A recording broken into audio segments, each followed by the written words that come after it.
السلام عليكم ورحمة الله تعالى وبركاته. متابعينا الأعزاء، أتمنى من الله أن يلقاكم هذا الفيديو في أتم الصحة والعافية.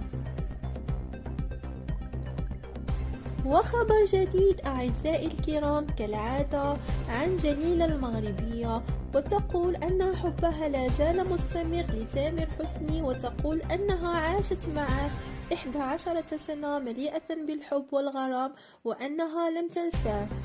صار الموضوع عشته قصة حب 11 سنة، ولا انه عيب ولا حرام، شخص كان حب حياتي. وتعود من جديد جليلة المغربية تثير الجدل كالعادة عبر مواقع التواصل الاجتماعي، وهذا بعد اتهامها لهدمها علاقة تامر حسني وبسمة بوسيل، مما أدى إلى اعترافاتها مشيرة أنها كانت حبيبة تامر حسني لمدة 11 سنة. وتقول أيضا أن علاقتها مع تامر حسني لا زالت مستمرة، وأنها كانت معزومة في فرحه مع بسمة بوسيل، وهذا مما يظهر أن علاقتها بتامر حسني لم تنفصل إلى حد الساعة. انت علاقتك فيه؟ لا كملت.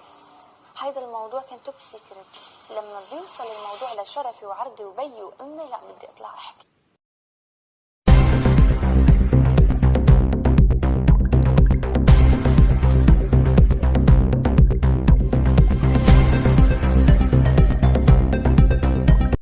إن أعجبك الفيديو لا تنسى الإعجاب والاشتراك في القناة.